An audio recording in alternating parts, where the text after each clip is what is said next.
Welcome to the Rocket Launcher Podcast. This is episode 154. I am your host, Supreme King, and join with me, as always, is my co-host, and his name is... It's your guy, Amazes. I gotta say something completely off topic.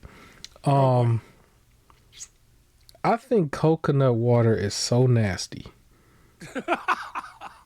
I just Random, I bought it this morning. I'm looking at some of these videos where they like talking about how it's so healthy and blah blah blah blah. I was like, all right, cool. I'm gonna go buy a bunch of different versions of it. Some with sugar in it, some without it. There's one of them that I haven't tried yet that has like, I guess, pineapple with it, which I'm sure is gonna be even better. But I just know the plain one where they say it's supposed to be 100% coconut water. Yada yada yada is just nasty. I was like, you know what, never again. I'm tempted to just pour it out. And them things is like $4 a bottle too. $4 or $5 a bottle. And I'm like, I don't even like this, man. But I'm into juicing and stuff, and I'm gonna make like real juice water, all that stuff. Yeah. But anyways, gaming podcast.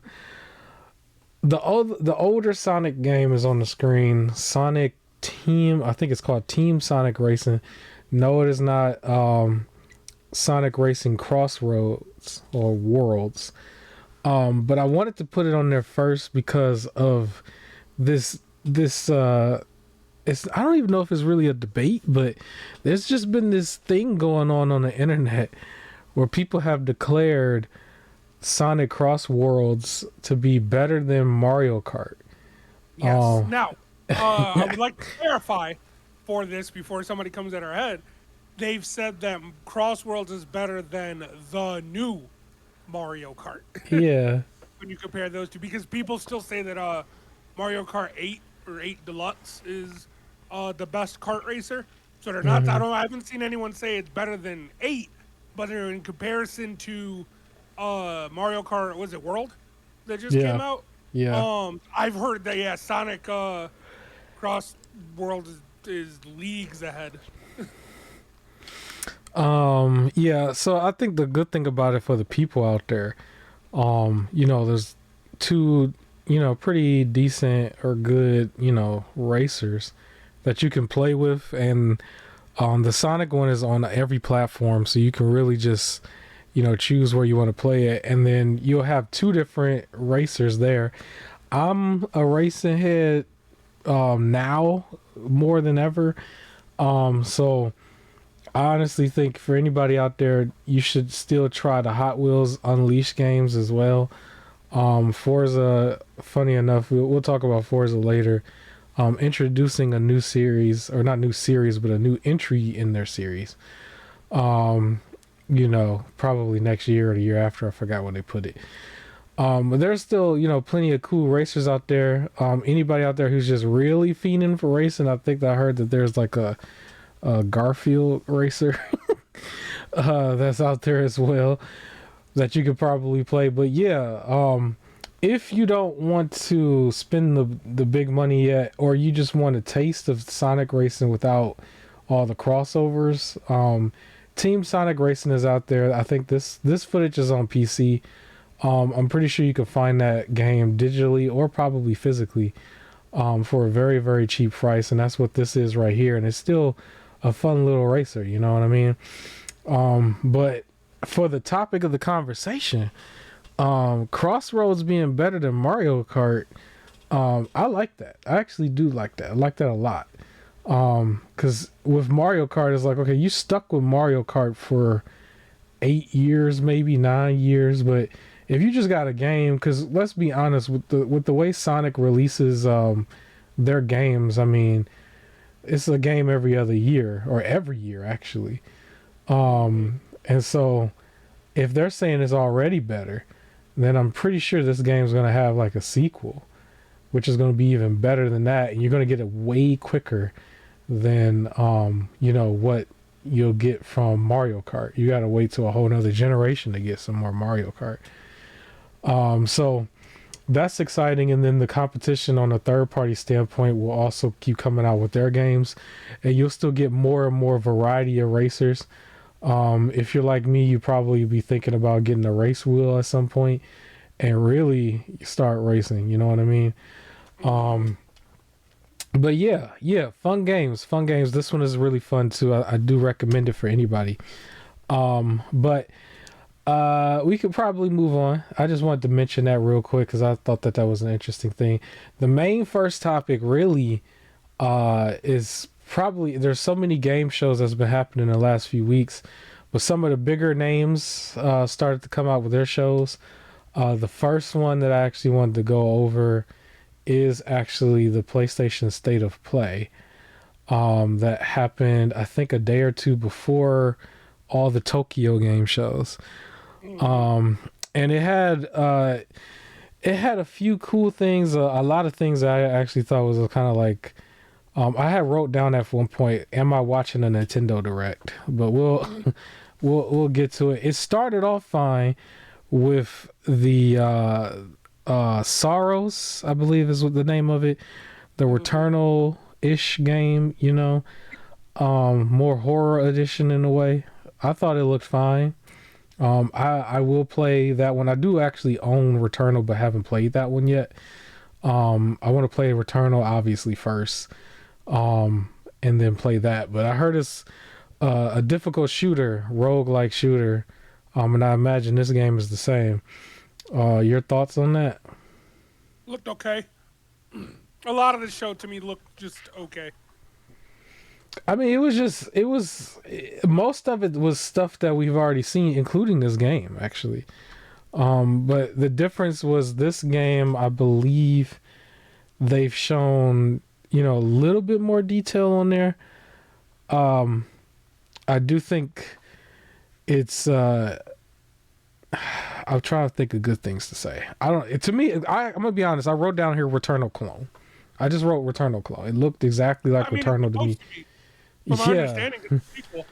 Yeah. Like it's supposed to be the clone of it. I do want to mention they had a mode in that game called Second Chance.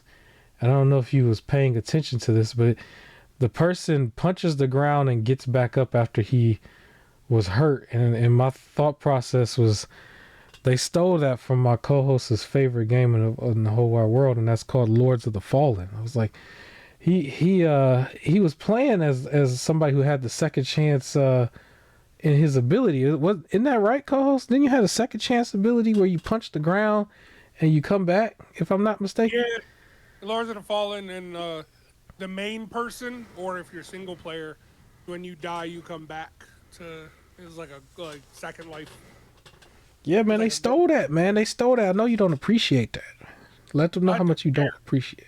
They stole it. They stole it from Lords of the Fallen. I was like, this is so disrespectful. They need to sue them, just like Pokemon and Power World, man. That's just my thought. They got to patent that. Disrespectful. You know what's disrespectful? They got to patent that. I'm just saying. Lords of the Fallen itself is disrespectful. How is that one disrespectful? They came up with it first. They came up with it first. It is disrespectful for being trash. They came up with it first. They need to sue PlayStation. No. You know what I'm saying? That's what I think. They probably got this patent or something. They gotta do something. I'm just saying they stole it. Anyways, this game is supposed to come out March 20th, 2026, I believe. Day one buy? Is this a day one buy for you? Nope. How this ain't I haven't played Returnal, and I don't really want to play that either. Why you don't want to play it, man? This is the only thing PlayStation really had. I mean, they ain't had nothing else. Then they was like, you know what? We got to rely on Xbox to save the show. So the very next thing they did was show you Microsoft Flight Simulator 2024 edition, which is actually already out if you're on Xbox. PlayStation, it comes out on December 8th, 2024. I was confused at first. I was just like, oh, did they make their own clone? That was the first thing I thought. I was like, did they make their own clone version? Then I was listening to that music. I was like, no, I know that music because I really like this. I like the presentation of Microsoft's game. And I was like, did they really put this on here? And then they kind of just showed it, and I was like, oh, it's on here. Very. I might have to fire up that game and do the flight pattern that I had just got off of, just because, because it's such a relaxing game. I really love that music. I love that music in those trailers. But yes, Microsoft Flight Simulator. Are you excited, man? Day one buy, Flight Simulator. Again, no. I mean, I only cared about 2 games in this whole show. So, not one of them. And by cared about 2 is I cared about one of them and another one seemed okay.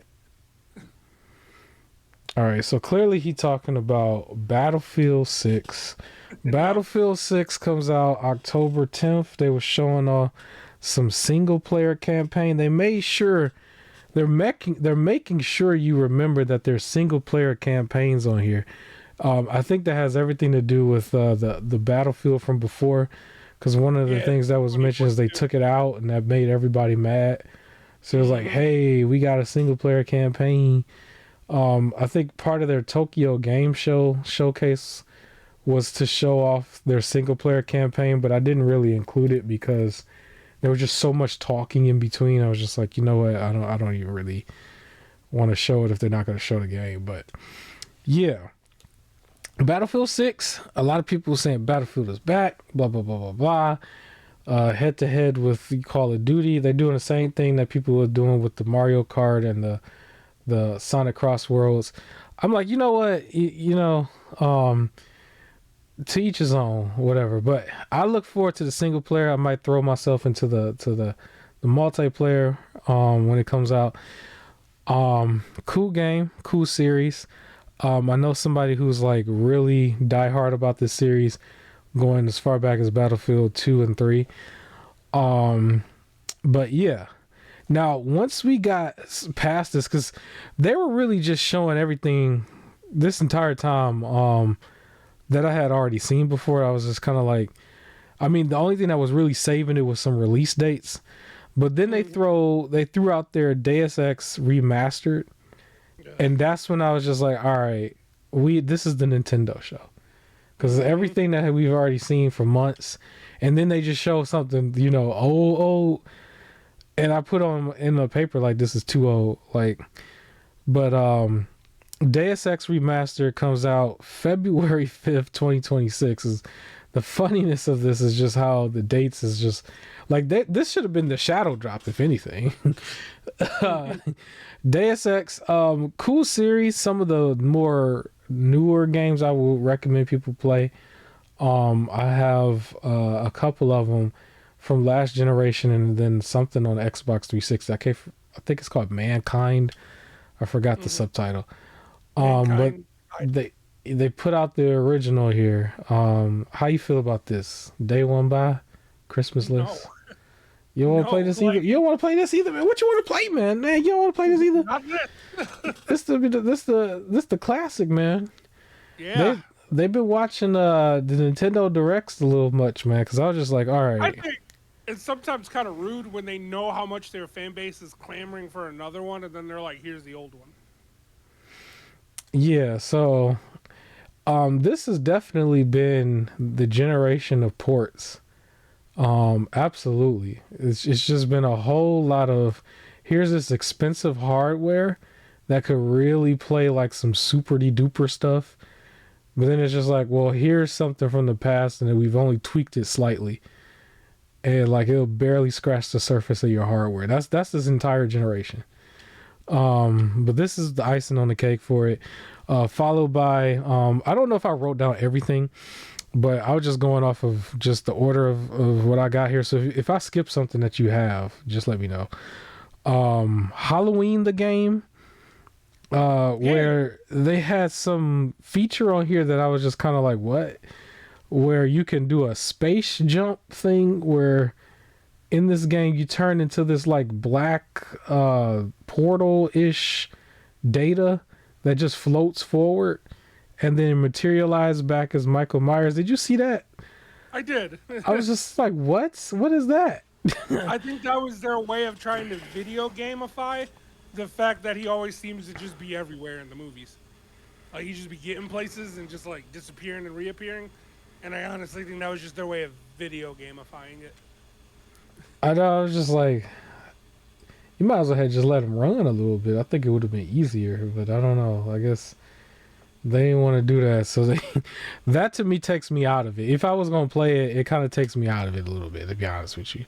Because I'm like, they don't do that in Dead by Daylight, don't do they? And they got other characters that are Some clearly just characters as do. slow. They do, like, just. Some characters can teleport, yeah. It just Oh my depends on god. who you play as. But I mean, The like, is it part of their gimmick within their thing? For some of them, yeah. Like, there's this one character, like, this is like witch sort of thing that can, like, kind of zip around the map, and go through pallets with, like, super speed and stuff. So it just depends on the character you play as. So Michael Myers, like, the shape, he doesn't do that. But Shapeshift. They might as well just do that in a movie. Even though I think they're kind of done with him now, right? But say that. I know, right? If they need him, they'll figure out a way to bring him back, even though they're literally trying to make them seem like they're old. But yeah, that was that. That comes out. Well, I think it should be out. Oh no! It comes out September 8th, 2026. So there's gonna be some time. They're gonna have to work on the shape shifting ability. It might like glitch or something. Now, all right. I know people gonna say something about me saying this next one. So, the Seven Deadly Sins Origins. I honestly put it looked too much like some other games, and I know people like this because of that. But I didn't feel like it looked unique to me. I've seen it a few times before. I just don't feel like it looked unique. That's just me. Any thoughts on this game? No, because I'm not into Seven Deadly Sins, so well, like I would like to get the opinion of someone who like actually watches that anime to see if they're excited for it. But nothing about it looked appealing to me. Yeah, I think even with I'm not even gonna go there. We can move on. Nioh 3, we'll probably talk more about that a little bit later, but that is supposed to come out February 6, 2026.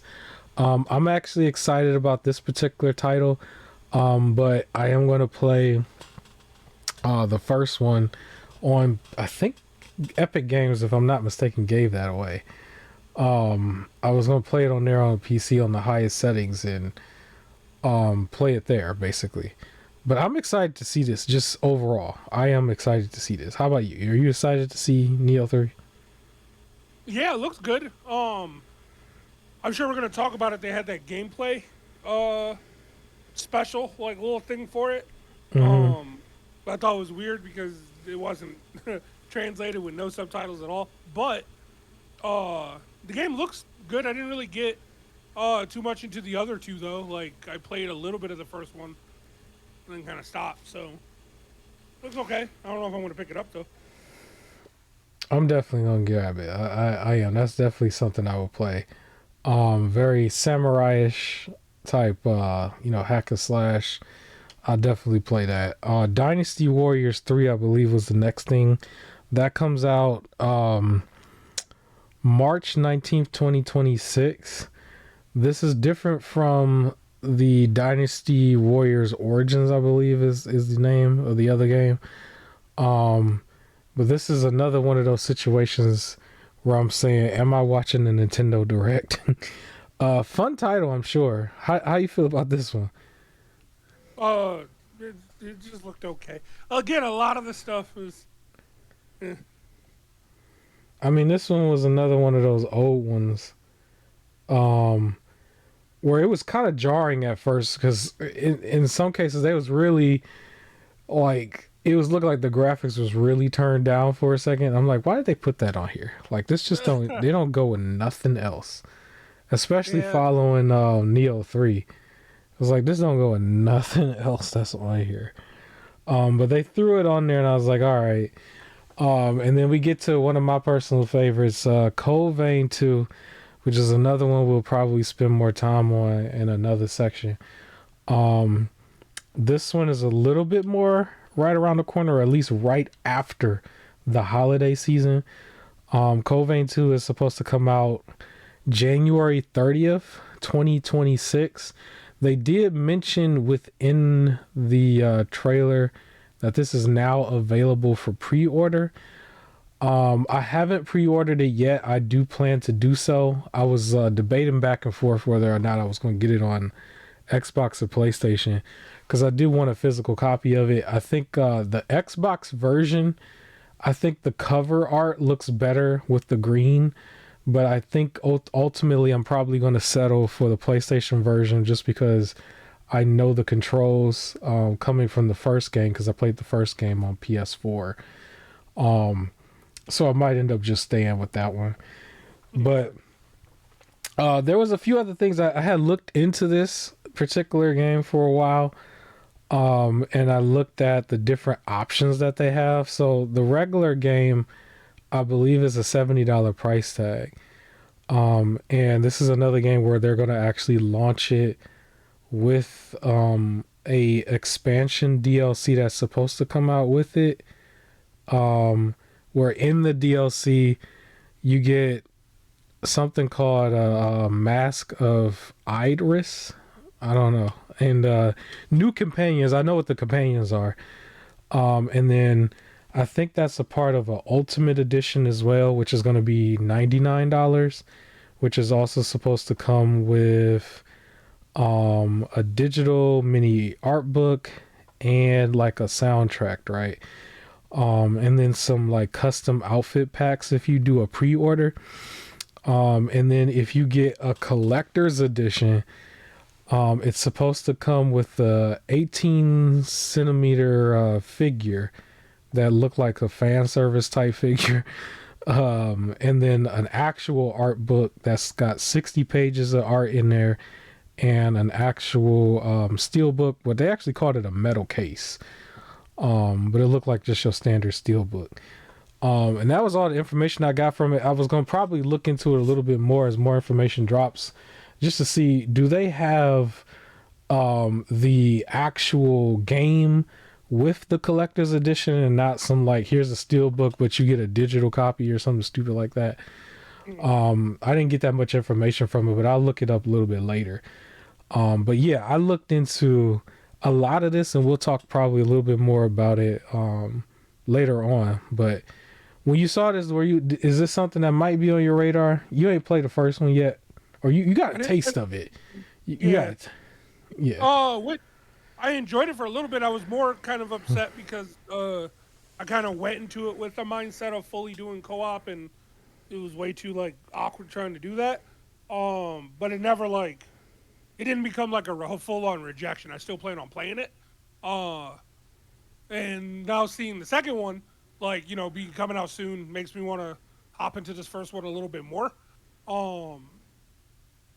Which that also had their own little gameplay thing, which I thought was pretty good. Made like watching that trailer made me a little more excited for the second one.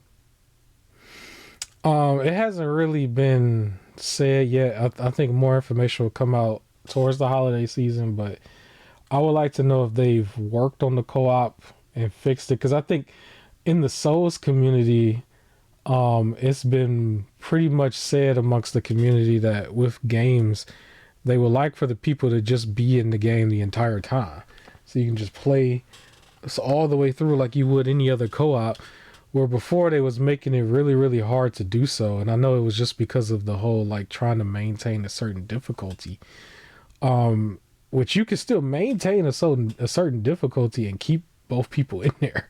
So I'm hoping also, that they figured it. Like, since Code Vein has the whole companion Mm-hmm. aspect to it, that like to me it should be easier to have co-op, because that means you're designing things to have a companion to begin with.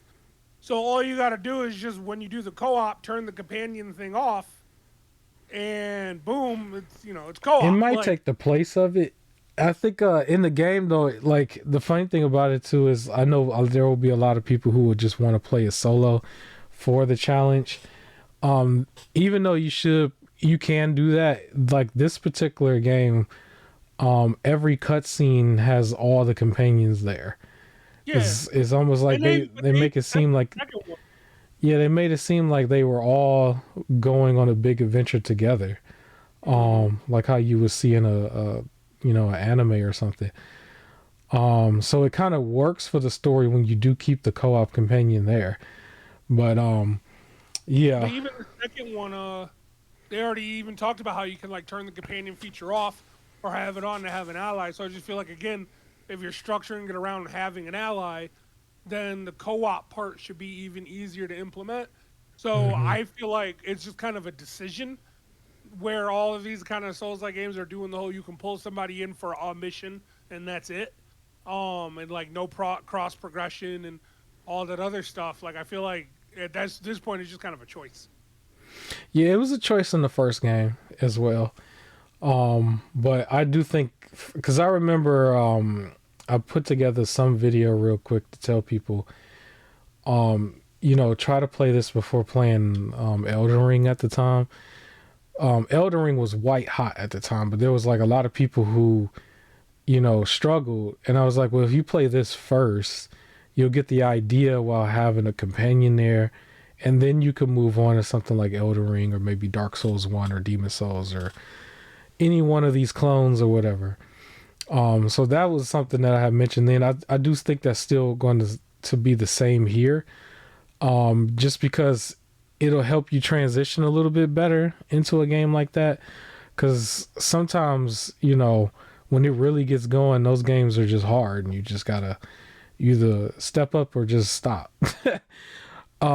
Anyways, let's take a pause. This is the Gigasword, right?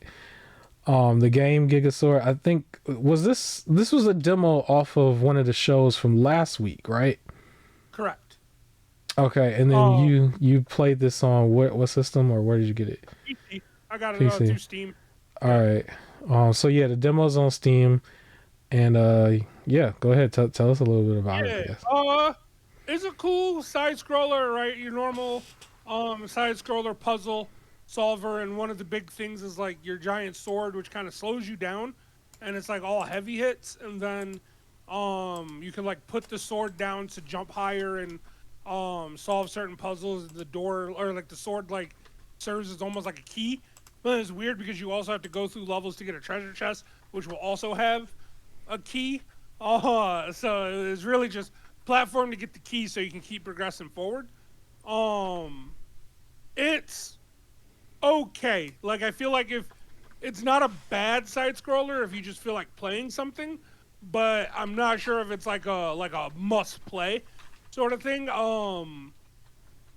I'm not the biggest fan of the like it feels slower.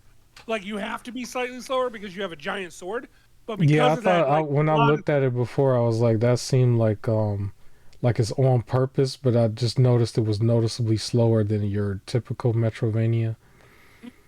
it feels that way where it comes off feeling a little sluggish to a degree, and I don't feel like, at least maybe because it's just the demo, which is supposed to be the beginning of the game ish, um it doesn't feel like you're doing enough puzzle solving for the sword.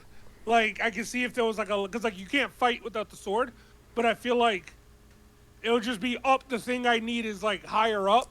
So let me just put the sword down so I can get like a double jump and then just roll through the enemy's blast, walk around them, grab the treasure chest so I can get the key, and then drop down and pick up my sword. Like it didn't really feel like there was like exciting enough puzzles for going, oh, let me put this sword down and really figure it out. Or like every time you drop the sword, like now everything's like extra dangerous and you got to be extra careful, platform correctly, and dodge enemies. And then when you have the sword, time your attacks with like heavy hits. It didn't feel that way. It just kind of felt like, all right, I got my sword. All right, now I don't got my sword.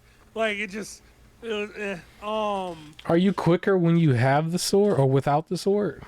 you are, but then you can't do any attacks, right? So as you can see, you put the sword down, you move a little bit faster, and you can jump a lot higher.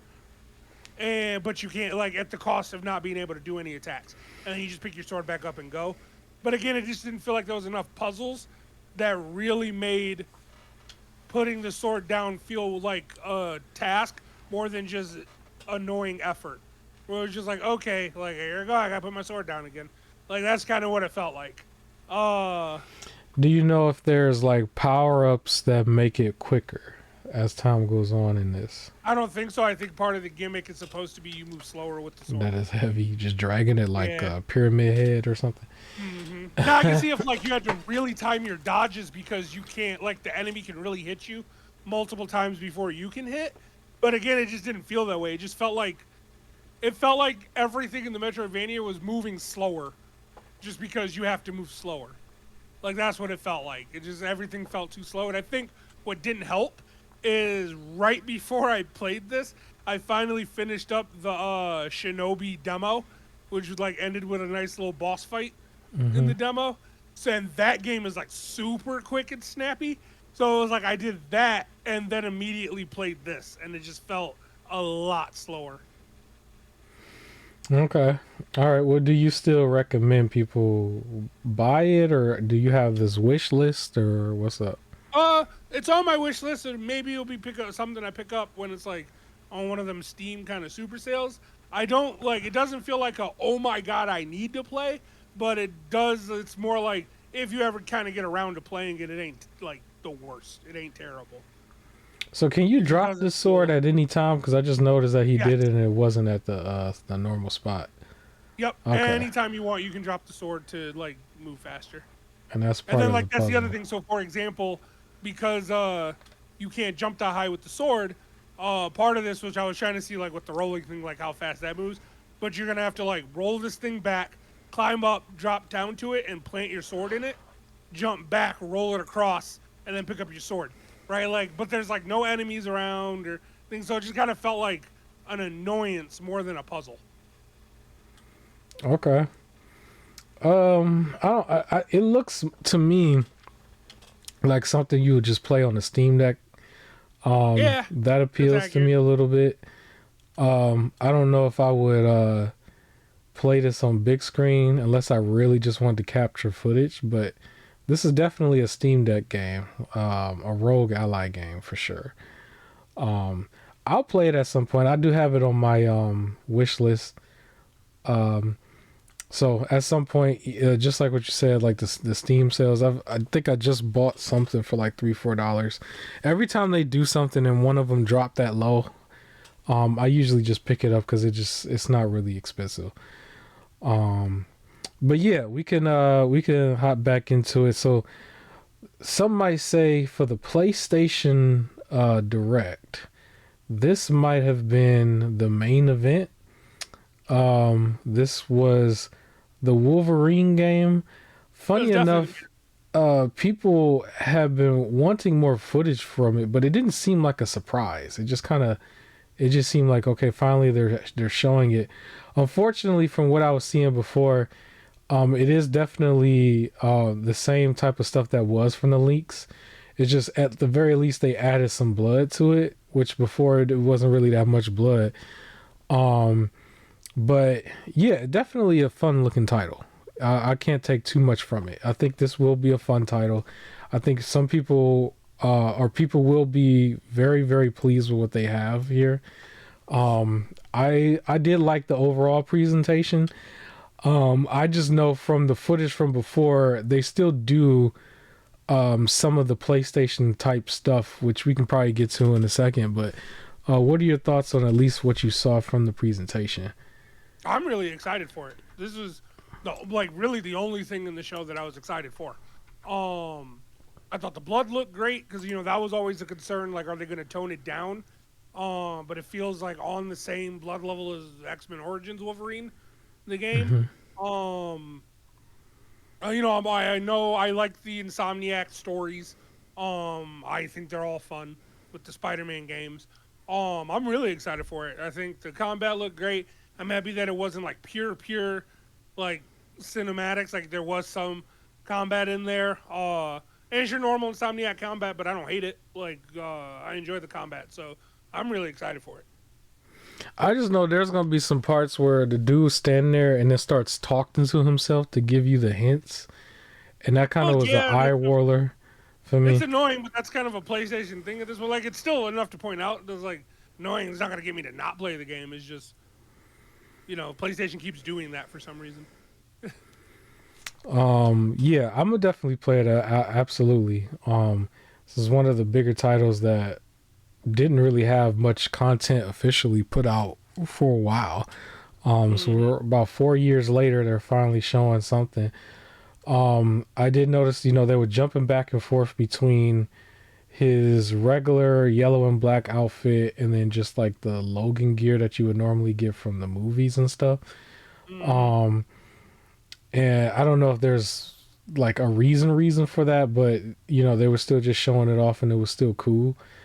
I am interested in how the like health meter will kind of work or whatever, because he's able to regenerate, right? But like technically there's always a game over if you don't do X, Y, and Z in a lot of games. So I'm wondering how they would incorporate that, because he's supposed to be basically immortal. To an extent. His face is interesting a little bit, like the actor that they got and everything. I guess because you're just so used to Hugh Jackman that you would have expected him to probably look exactly like him. But no, it's a whole nother person. That's probably a good thing too. Like, it should be a whole nother person. But yeah, this was like the main event of their show. Almost everything else here was like all third party. And then they had this, and so they're advertising spring 2026. Oh, no. They're advertising fall 2026. I wonder if you caught this. Literally in the video package, the dude said spring 2026 at the last minute, but it was still like on picture and everything, fall 2026. We're going to have another showing for it in spring 2026. They're going to show off more of the game. Okay. Well, if that was like, it, I heard then... that he said. He was saying that they're going to do a state of play in spring for this game. That's cool. Now, you think this is 80 or is it still 70? What you think? I don't know. I feel like they're just going to try and do 80. Everybody's trying to do 80. Well, I think everybody's kind of pushing back on it now. It seemed like it's more Nintendo, but even then with Nintendo, it was like the one title. I do think they might have some DLC for it. Oh, for sure. But yeah, I think they'll start with 70, but they'll have some DLC for where overall the game might be pushing past $100. If you do the whole thing. Yeah, that $40 DLC to make it 110. This would be the one title the PlayStation might be able to get away with. I look forward, honestly, to bringing footage and playing the game Wolverine Uncaged, the Uncaged game from PS3. That is actually one of the bigger titles on my list to play. X-Men Origins Wolverine? Yeah, the Uncaged edition or whatever it was called. Yeah, great game. I wanted to bring some different content. I'll play that probably later on this year or very early next year in preparation for it. To answer your question from earlier, I think they're probably going to do the health meter the same way X-Men Origins does it, where it's basically if you're taking more damage faster than you can heal from the damage, then you get incapacitated. So I don't think he will ever, of course, die. But I feel like there's going to be a whole thing where if the enemies start to take you down and you go to faint, they're going to yell he's down, tie him up or something, right? As a way to try and say they knocked him out, because he has been knocked out before. They've shown it even when in one of the movies it was he got took a shot to the head and then he passes out and then the bullet pops out of his head and then eventually he wakes back up. So I think that's how they're going to play it, is that he gets knocked out. Okay, that definitely works. Is this a day one buy? As of now, yes. Of course, always there's things that could happen that changes that, which would tie into a later topic of mine. But yeah, as of now, it is a day one buy. If they're saying fall 2026, I don't really know anything else that's coming out that late. So in that window, it probably is a day one buy for me. And then I'll probably lighten up my backlog and my scheduling gaming to match around that time. So, and that I got plenty of time to match it up for, scheduling a certain amount of time to play it. So yeah, it's probably a day one buy for me. Right after that, they introduced the God of War controller. And I kind of felt like this was not necessary. I think the other controller looked better, and they kind of just threw this out there. I think it is because of the anniversary. I think the people probably would have, with them doing ports, they would have probably wanted to see a full port over of God of War 1 and 2, because I think technically right now there is no way of playing God of War 1 and 2 on modern hardware, which includes PS4 and PS5. Only God of War 3 has a PS4 version that you can play on PS5. So if they had did that and did the controller, I think it would have been a little bit more well received. But I don't know how many people are that excited about this particular controller. How do you feel about the controller? It looks lazy. So one, I feel like it should have been like a gray, not white, because like the skin color is gray. Two, it should have had some sort of like, I don't know, omegas or little like Greek letter symbols like over it. Like it looks like the regular white controller with a red stripe. Like I know it's God of War, and it's like the stripe looks like the God of War stripe, but it felt like the laziest like thing. It didn't feel like it was like a production thing. It felt like somebody like on Etsy made it, where it's just they bought white controllers and painted like the red line carefully on it. Like it didn't look good to me. It needed more, something more. It felt too blank.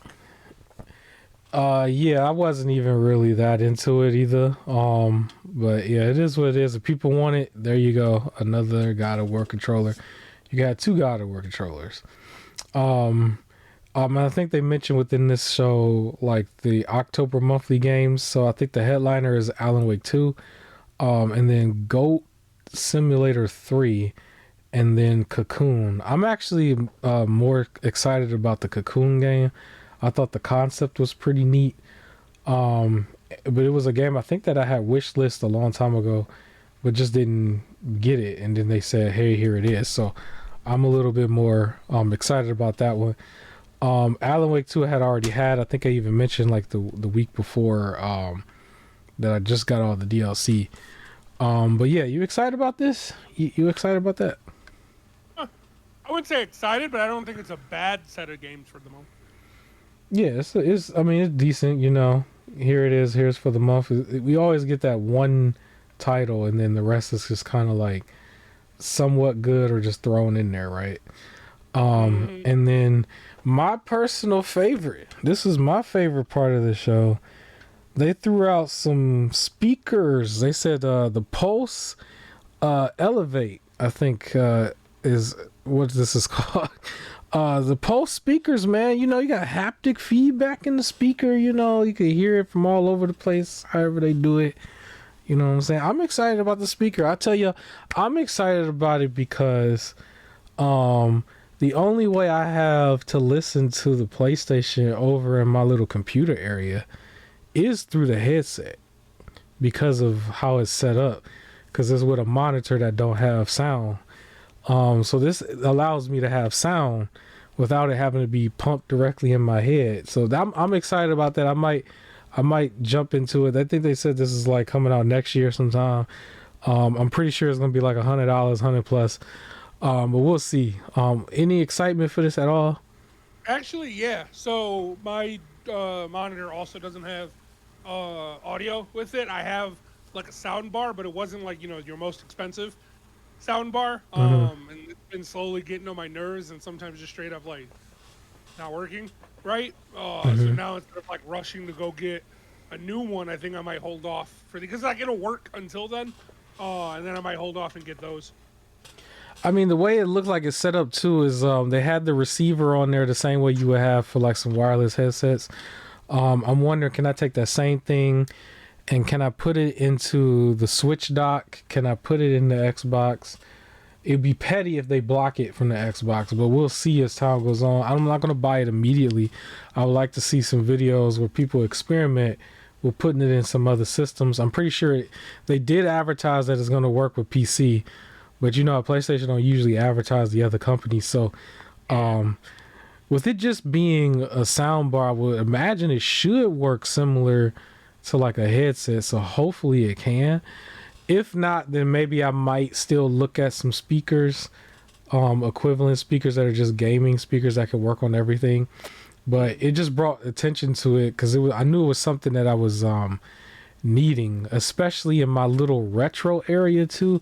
Like if that thing could work with the 360 and the PS3, that also would be awesome because I got a little TV over here and I'm like subject to that sound only when I know those games can come with better production sound, you know what I mean? But yeah, that was my personal favorite. Not to try to like make this whole show seem bad, but I actually was like interested in the speakers, to be honest with you. They showed a game, Crimson Desert. That one to me looked like Game of Thrones meets some sort of kung fu type action going on. I don't know, it was a little weird looking, but you know I can dig it. I liked it. That was the only other game I wrote down actually. Go ahead, tell us what you like. Yeah, like it looked. It did remind me of like Game of Thrones so much that I thought it was an advertisement for that Game of Thrones game until I realized that wasn't the characters. But like the combat seems like pretty good. It looks like your normal action RPG combat, and I'm interested. Like it looks interesting. I don't know if it's like a day one buy. I do want to see more on it, but yeah, it was the only. I think when watching through this show and getting like, to be honest, so bored with a good chunk of it, and then seeing that, I was just like, oh, okay, like this seems okay.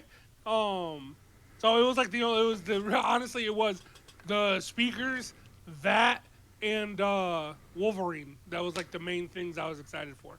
And Code Vein was like, oh, okay, cool. But I already knew Code Vein 2 was coming.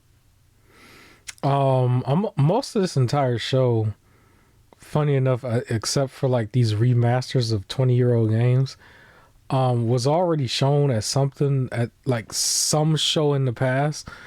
But the Tokyo Game Show showcases are typically like that, right? So I wasn't too like disappointed, but they did have some newer stuff there.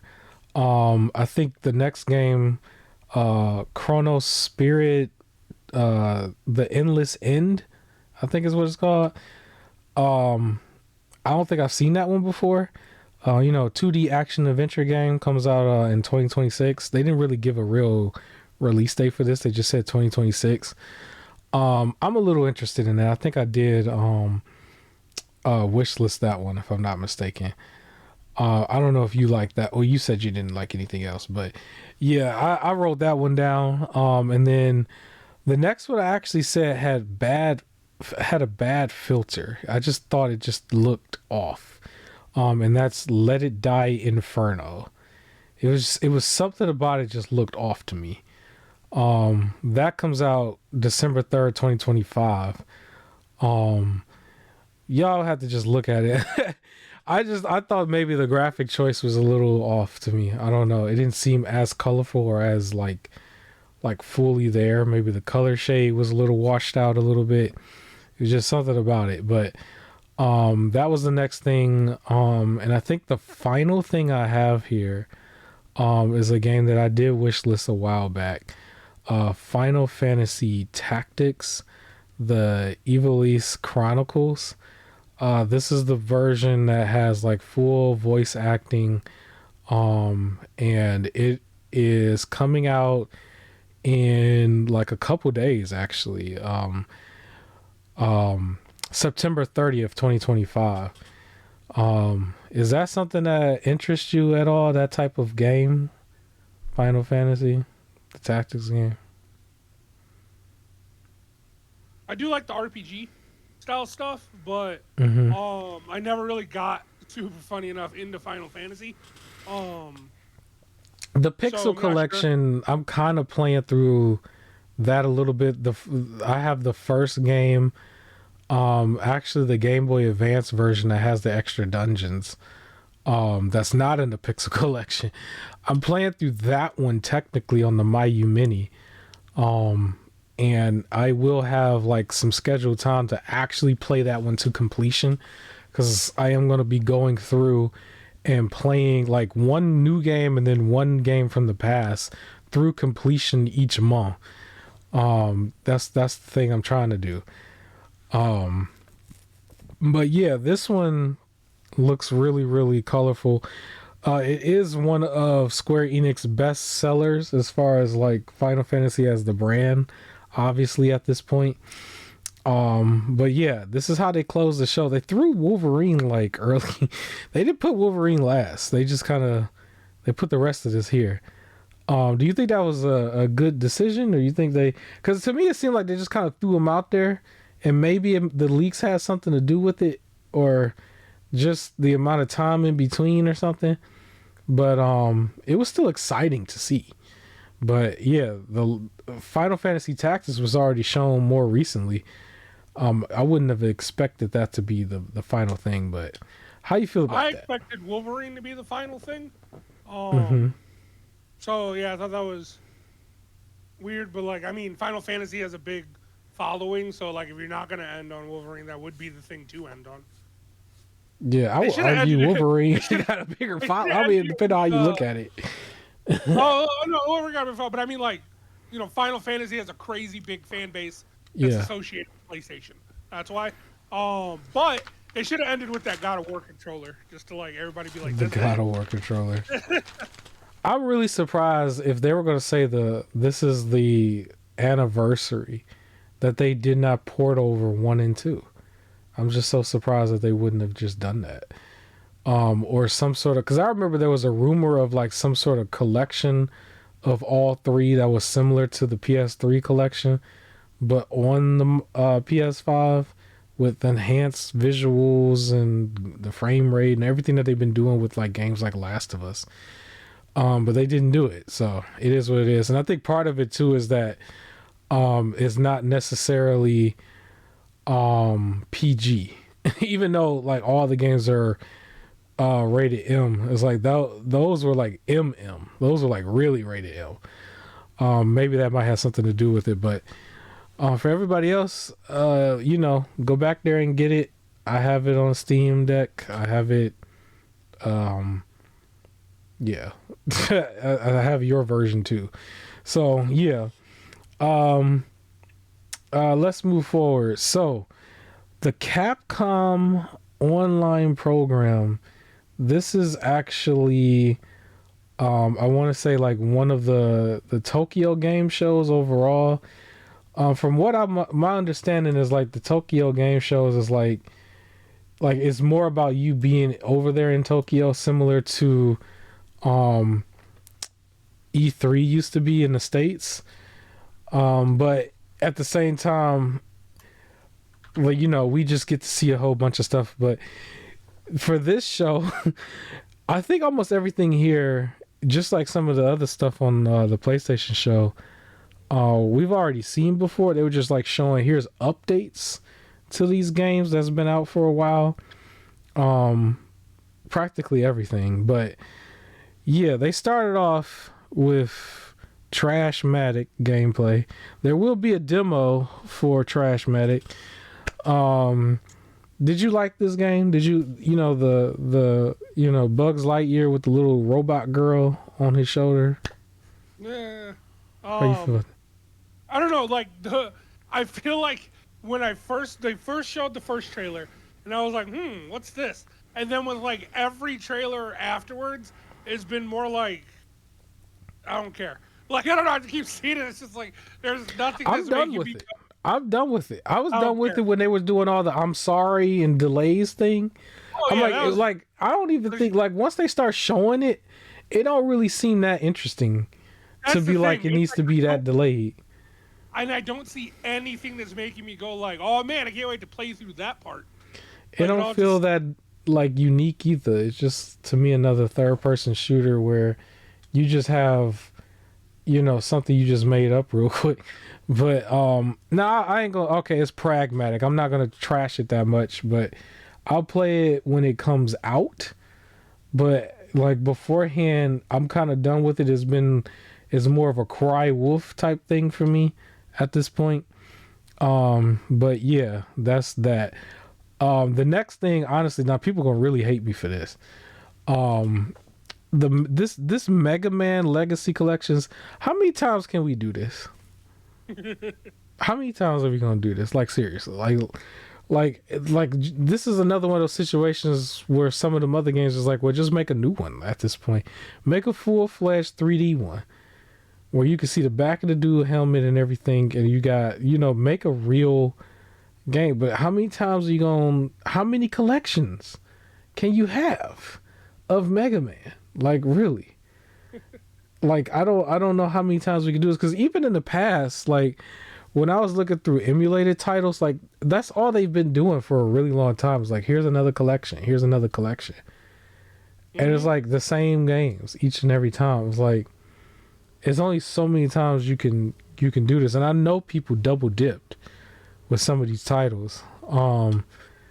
This did nothing for me whatsoever. I'm just be honest. Are you interested in the collection for Mega Man? No. I saw this and my first thought was, when was the last time we had a new Mega Man game? Because I feel like every time it's announced, it's a collection.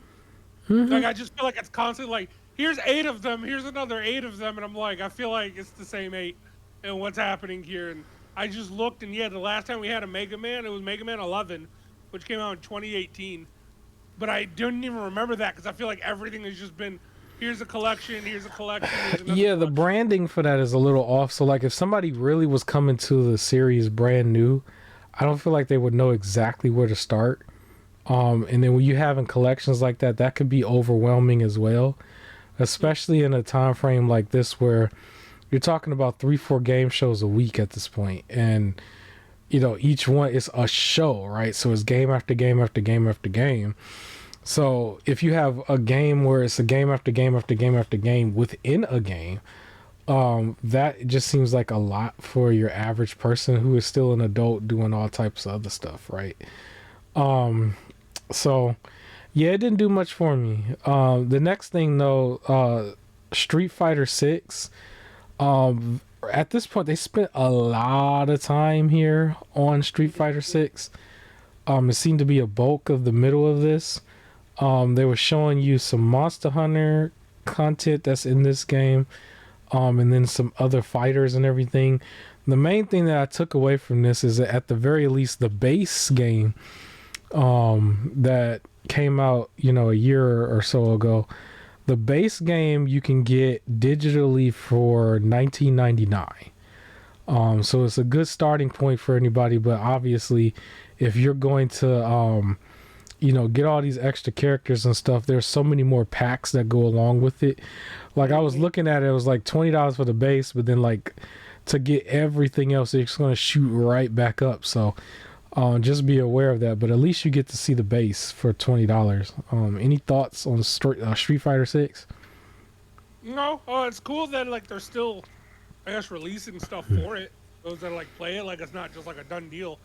So I'm sure it's like good for them, but I don't have any interest in it. All right, Ace Attorney Trilogy, another one where I feel like they already did this. Yeah, I have the Ace Attorney trilogy already, like on Switch. I got that years ago. They was mentioning it with a new release for November 19th, 2025. So for anybody, you could play this on the modern consoles, I guess. Yeah, Ace Attorney Trilogy. Didn't do much for me, but yeah, it's right there. Resident Evil 9, at this point, I'm still very much excited for Resident Evil. It's just, I think within the shows, they beat that to death. Resident Evil 9 has been beat to death in all these shows at this point, honestly. But yeah, Resident Evil 9 is coming out still next year, and I think February. Omnimushi Way of the Sword. We don't see that one too often, but it is nice to see that. That's another one I do have that's wishlist. Cool samurai-ish game. Any thoughts on this one at all? Or maybe cool. Resident Evil? Both, I mean, like, Resident Evil is Resident Evil. Like, it's going to be exciting anyways. And then Omnimusha looks good. I don't know, you said it hasn't been shown a lot. I don't know, I feel like I've seen it a lot. Omnimusha. Probably. Not as much as Resident Evil 9, though. Resident Evil 9 is everywhere. probably going to be probably one of the best sellers when it comes out. Next game, they spent a lot of time on this to end their little show. The Monster Hunters, the main thing that they were showing off is Monster Hunter Stories 3. Not to be confused with the other Monster Hunter game that came out. They had some Final Fantasy crossovers that they had in here. I didn't really care too much. I was just, kind of enjoying what I was seeing a little bit. My co-host, this is his favorite part of this entire podcast. I'm going to let him speak on Monster Hunters. Take it away. They're making another one. All right, so clearly my co-host hating. I don't care. I don't care. I don't. March 13th, 2026, I believe. Yeah, Monster Hunters Stories 3. Absolutely. All right, that was the Capcom show. I think the Capcom show itself was like 40, 50 minutes. How did you feel about this show overall? Cool show? Okay, I'm gonna be honest. I didn't have anything written for it. Like, I didn't care for it. I mean, with Capcom shows, this is kind of what they do. They just they throw out their big heavy hitters for the past few years and just kind of add to the content of that, throw a few of them in sale. Like usually when they show the new Resident Evil, they let you know the last 3 or 4 of them are on sale for dirt cheap.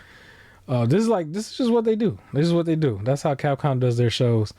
Usually we have a Ubisoft show along with it that does the same thing, but there's no Ubisoft for the past year. Yeah. But I guess we can move forward.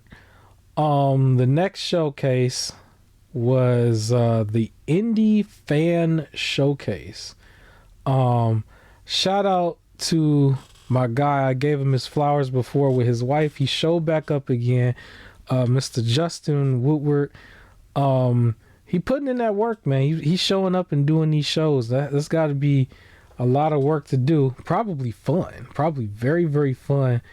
Very fun job to have. I can't be mad at him. But the Indie Fan Fest, I'm gonna be honest, most of this was going by where I didn't really write too much down. It was, funny enough, one of the longer shows. I do appreciate that the Indie Fan Fest would show you a lot of different games from a lot of different people who's just coming out with different concepts. But I didn't really write too much down. I will say one of the first things I did write down was a game called I Hate This Place, which I actually already had wishlisted. I just wrote it down because they showed it here. Comes out November 7th, 2025. It's a top-down shooter with some Borderland type graphics. That was like one of the only things, honestly, that I wrote down. But tell me anything you got from the show. The Indie Fan Fest. I wrote down this game called Below the Crown. It was it was pretty much chess, but more of a puzzle. So it's not like your traditional chess where it's some of that there was obstructions on the board. So you have to move the pieces in a way to get around the obstructions to then take the pieces from your opponent. So it seemed like a roguelike, just interesting take on chess. That was the main one for me. There was another goofy one called Psycho Finger. It looked okay. It was more very cartoony, and it's your first-person shooter with hordes, but they're using a finger gun. It's their hand, and it's working like a gun. I don't know. It looked okay. I don't think I'll grab it, but I wrote it down. The main thing was just Below the Crown. The other thing I wrote down wasn't actually a game for me to play. I just noticed that toward the end of the show, there was a platformer that they showed off, and I'm almost certain that the name of it was Trash. And it had it put up a logo that literally said Trash. And then it just kind of faded back off. And I just thought that was odd. I'm like, why would somebody name it that? But that was the only other thing that I had said from the show. Other than that, it was about an hour and 15-ish minutes, if I'm not mistaken. I'm all for an indie show. It just, with indie shows, they just have a whole bunch of stuff that you probably would just throw right back away. But unfortunately, that is what it is. But shout out to my guy Justin Woodward again, because he's putting in that work, man. This got to be like the best job gig you can have. I swear he is on every channel. Have you recognize him, right? Like he show up on every one of these every one of these shows, and he double dips on some of them E3 shows and stuff. So that's pretty cool to do. And he bringing his chick with him too, right? Much respect. So I just wanted to give him a shout out again. I guess I will just do the middle of the road part, which we normally just show off or talk about some of the free games and some sales. Funny enough, I actually have bought now so many of Nintendo's games that's coming out within the next quarter of 2026 from now to the end without using my money at all. Like, oh, well, maybe a little bit, maybe like $20 each or something, but I've been using gift cards and like little markdowns and stuff, any little way I've finessed the system. But that's how I've been really buying stuff as far as like sales. Other than that, whenever something comes out on Steam for like $5 or something gets marked down for $5, I would jump on that as well. But as far as like just being purely free, one of the games that one of the platforms that we highlight is Epic Games. And they had two games that they had that was free this week from now to October 2nd. One of them is called Eastern Exorcist, not to be confused with Western Exorcist, or maybe Northern or South or East West, whatever, Southeast. Is actually just the Eastern Exorcist. I played it. Yeah, you played it, huh? Yeah, uploaded footage so we can show it at some point. But I played it. It was okay. Okay, all right. But yeah, it's the Eastern one, so you got to pay for the Western one. Jarrell's brother and the most important game of the galaxy is also given away for free. I don't know too much about it, but hey, it's the most important game of the galaxy. So Wolverine and all the rest of them, don't even worry about that. This is the most important one you can play, and is free right now until October 2nd. From October 2nd to October 9th, we have Firestone Online Idol RPG. I think when I first read that, when I first looked at it, I thought it said Flintstones. My brain said Flintstones. I was like, oh, Flintstones Online? What is that? But no, it's not Flintstones, it's Firestones. Nightingale is the other one. I don't know too much about it. That one looked kind of cool though, but I don't know too much about it. October 2nd to October 9th for those games. Free is free. Can't really complain. Remember, you can just, log in to your Epic Games storefront on any device. If you don't have a device yet, once you get a device, PC or handheld, you log in and everything is right there. Any sales, anything you picked up, or anything going on with Amazon, talk about but it. don't forget to grab your games from Amazon Prime. There should be some new games announced next week, but don't forget to grab your set. Okay. I do want to tell people, go to Walmarts in better neighborhoods.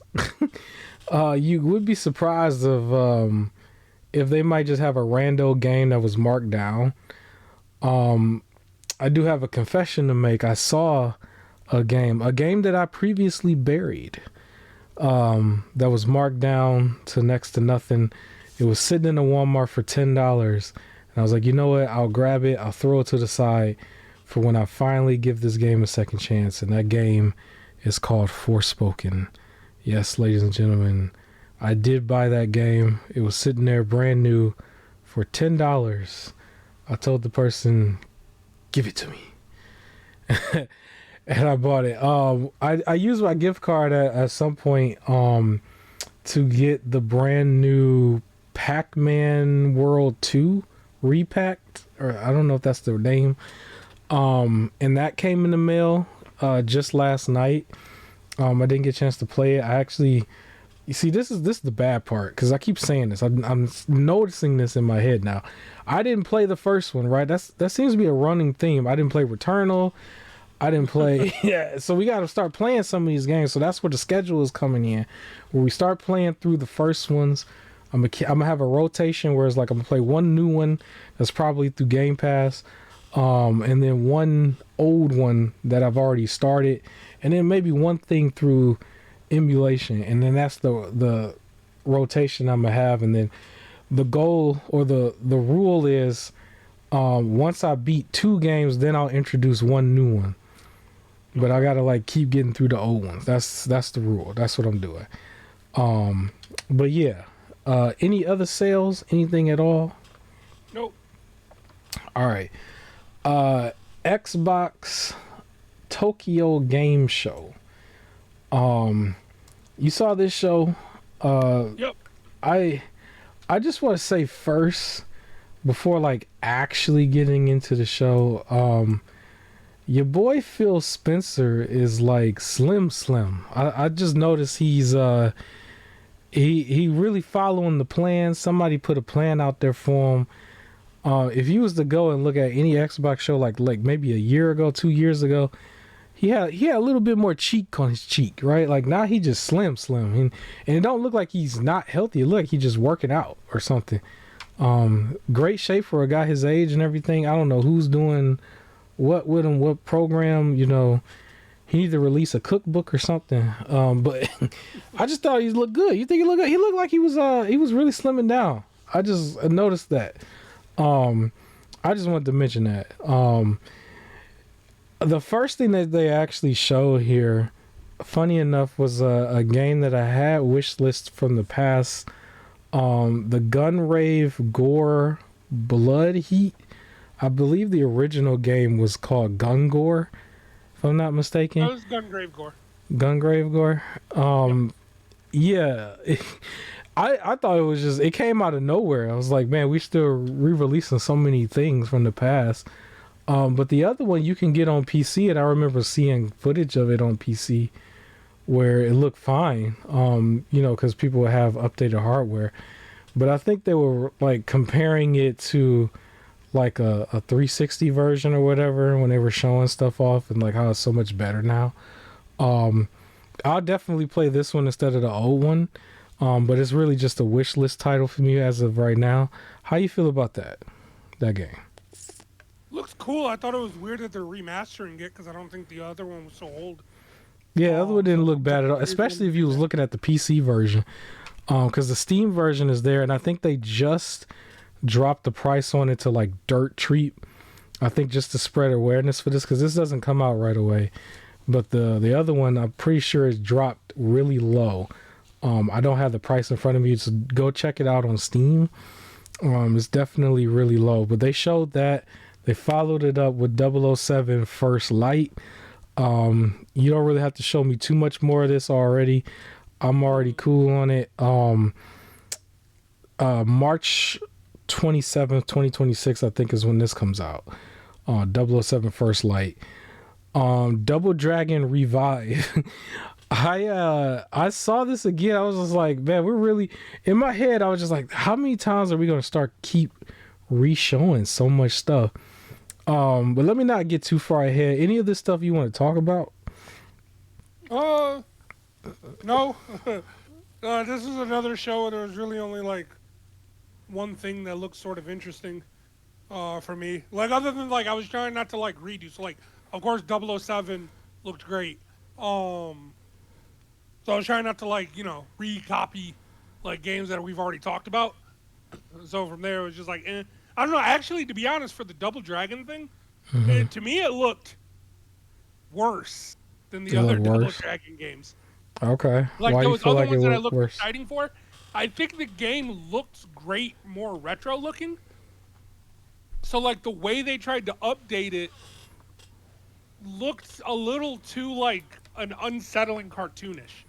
Like it didn't look as I don't know, I guess gritty is a way for like the other ones. Like even though it was all the clouds and stuff, like this one felt not Fortnite, but it felt like a Fortnite for nightification of like a shooter. Is sort of to me what it felt like, where it just felt more, I don't know, childishy looking, and I didn't like the way the graphics look. Could just be me, but I just think the other ones looked a little better. Okay, that's fine. They had this game, Fatal Frame 2. I didn't write down the subtitle for it. I just kind of wrote down Fatal Frame 2. I feel like this was a little out of place. It could be on Xbox, but I really think it benefits more being shown under the Nintendo shows, because with the Nintendo shows you don't typically see a horror game, right?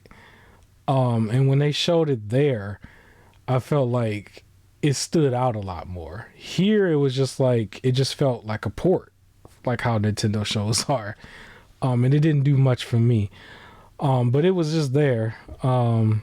Any thoughts on Fatal Frame at all? Anything? All right, so I'll take the silence as a no. There's a game that I could not really get the full title for. I think it's called Nioh. This one was brand new to me. I'd never seen it before. It looked very colorful.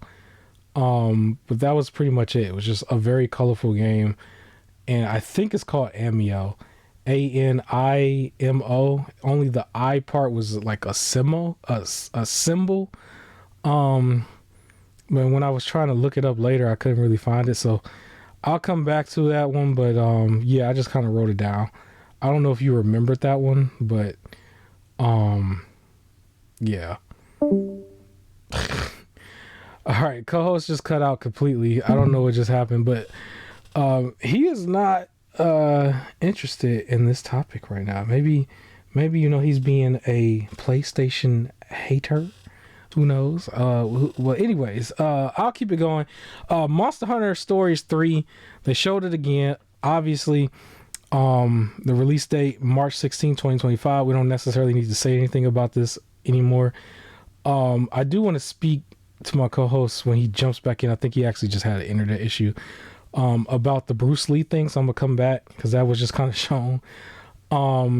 Hotel Barcelona, I think, was a weird one that they showed, where it was just like a streamer just hanging out, almost like a Super Smash Brothers edition of this game. I don't even know too much about it, but they showed that and I was just like, what is this? You know what I mean?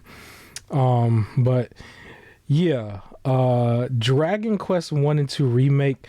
I am actually very interested in this.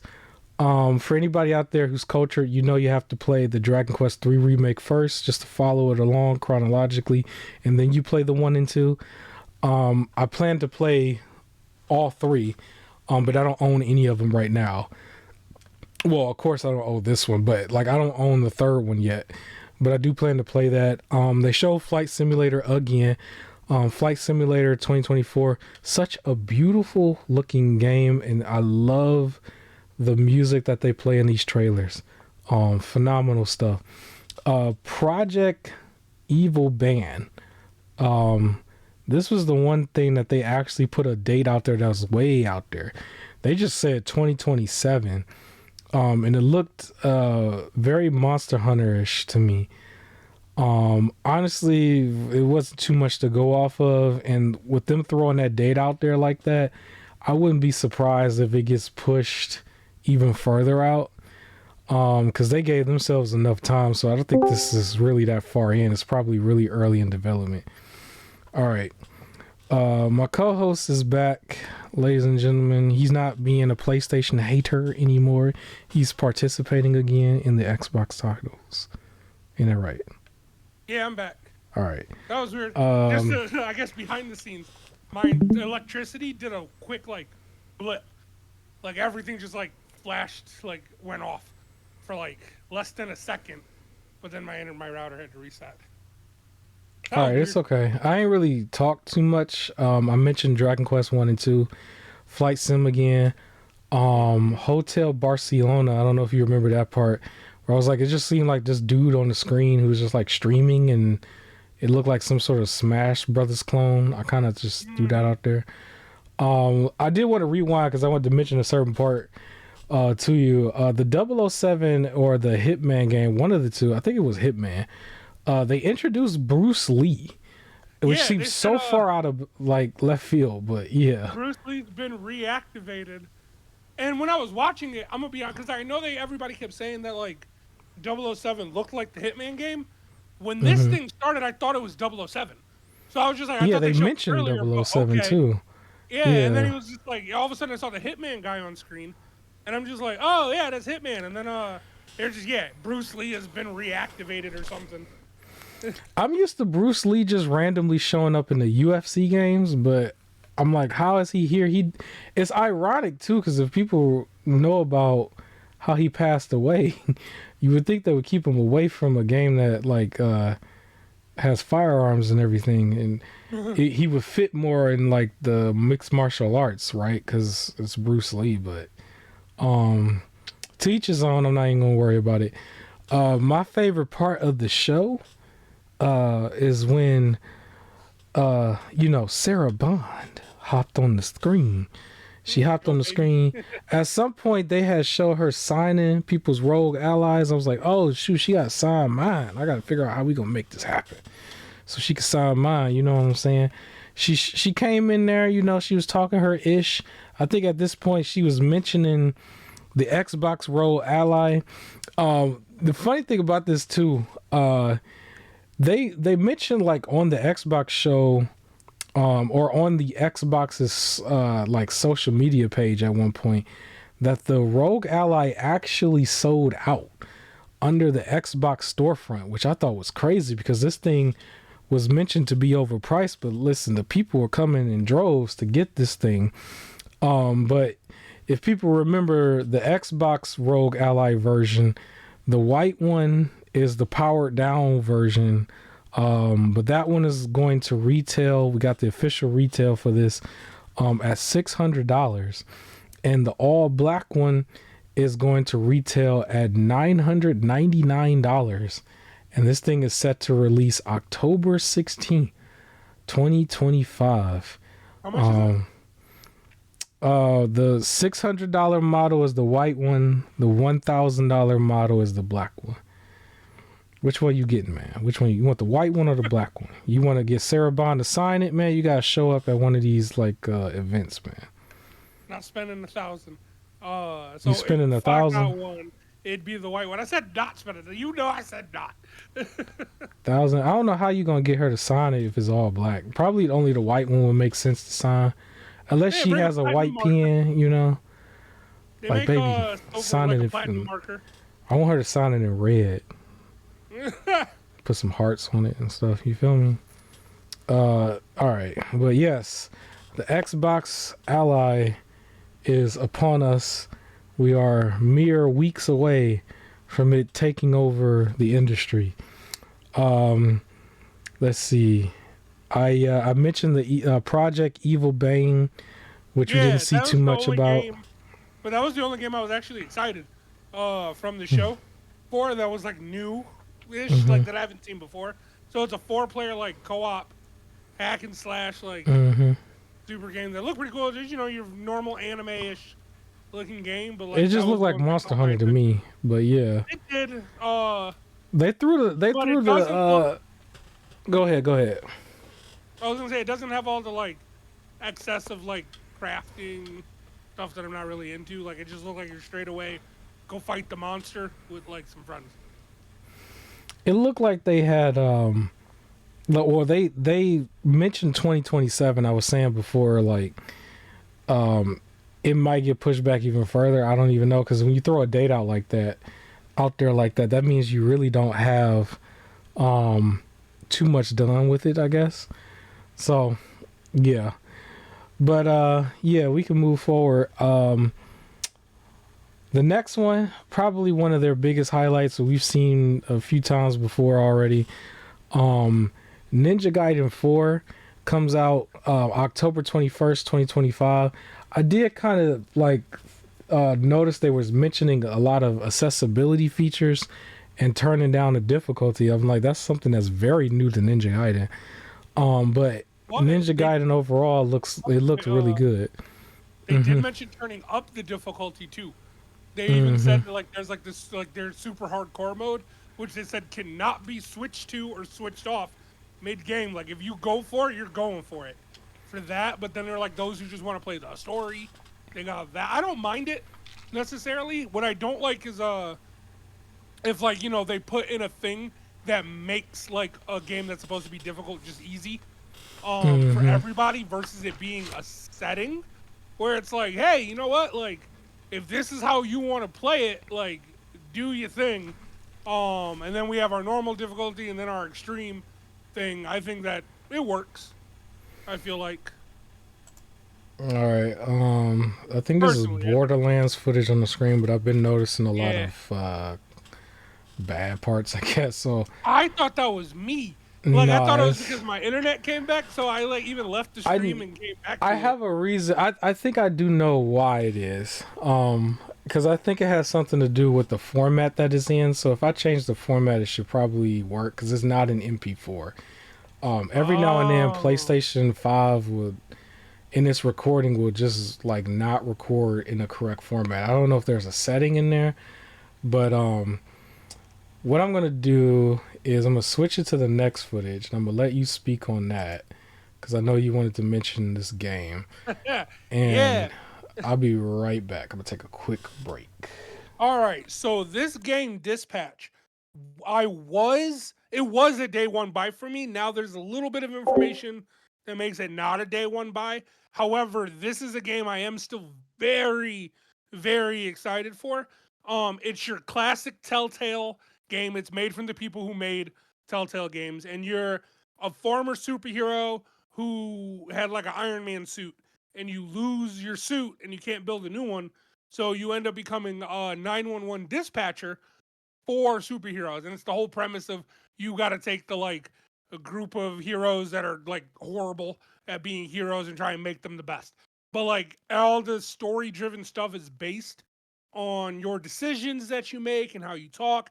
A lot of the gameplay stuff is either talking or it's like real time strategy where like there's just live crimes kind of happening around the city and you have to dispatch heroes, right? But also kind of keep in mind like a new crime might pop up that hero might have been better for, but you already sent them out on a mission with a few like interesting versions of quick time events that could happen throughout the mission to make sure like they're successful, and there's like a chance rating for how successful they'll be for the mission, which will then tie into dialogue and relationships and stuff later on. Definitely has a lot of replayability, you can tell, based off of like how you respond to things, how missions go, and things like that. Looks really, it has a lot of humor, a lot of funny, very excessive with some of the language choices, with a lot of cussing, but like if you're fine with it, you're fine with it. Um, but like it just seems like a really exciting game with like characters that you're really gonna dig into and things like that.